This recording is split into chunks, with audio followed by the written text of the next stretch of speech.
जय जगन्नाथ सांग माने वेलकम करुचे मो यूट्यूब चैनल प्रश्नपत्र को। चलतु आज एक सुंदर प्रश्न उत्तर भिडियो मु आपण मानक पाई नहीं आसी। तो आपण माने तो गेस कर पारुथिबे कि मु कहा ऊपर आज प्रश्न उत्तर ता संगे किछिटा तथ्य नहीं के आसी। तो आजिर प्रश्न उत्तर भिडियो गोपबंधु दास को विषय रे। तो चलतु स्टार्ट कर दबा आजिर भिडियो। तो मु प्रथमे कहि रखिबी ओडिशा रे जन्म ग्रहण करिथिबा महापुरुष मानक मध्यरु गोपबंधु दास हेउचंती अन्यतम।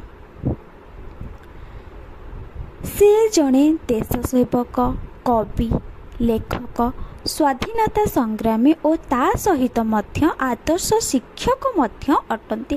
किए ना आमर गोपबंधु दास।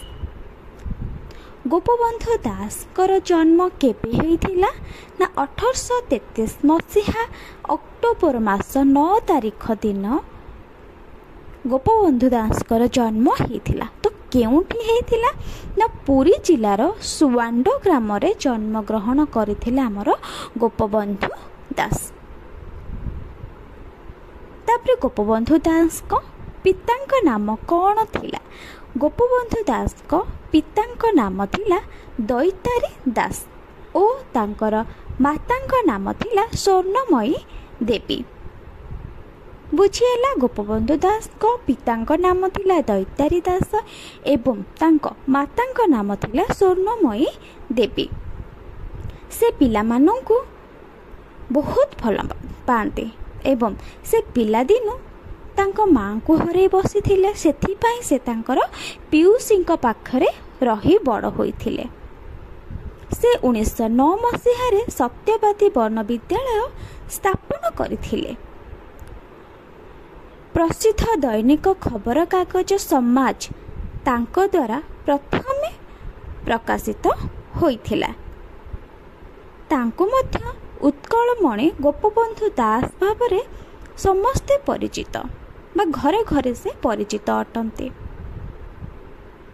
तो बुझीहेला, गोपबंधु दास को जन्म 1833 मसीहा अक्टोबर मास 9 तारिख दिन केउठी ना पुरी जिला सुवांडो ग्राम रे जन्म ग्रहण करथिले। मातांक नाम स्वर्णमयी देवी थिला बेले पितांक नाम दैतारी दास थिला। देशर स्वाधीनता संग्राम में जिते से जोग देते सी एक कविता लिखुले ना कौन, मिशु मोर देह ए देश माटी रे, देशवासी चली जातु मो पिठी रे, देशर स्वराज्य पथे जेते गाढ़, दूर तही पड़ी मोर मांस हाड़। बुझीला, मिशु मोर देह ए देश माटी रे, देशवासी चली जातु मो पिठी रे, देशर स्वराज्य पथे जेते गाढ़, पुरु तही पड़ी मोर मांस हाड़। तो गोपबंधु दास कर ये एक कविता मध्य थिला लिखिथिले। से एकाधार जड़े कवि थिले, देश सेवक थिले, स्वाधीनता संग्रामी थिले एवं आदर्श शिक्षक मध्य थिले।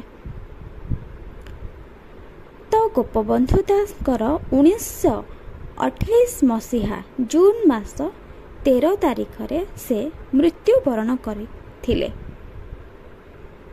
बुझीला सांग माने, आज पाई एतिकी रहिली। जय जगन्नाथ।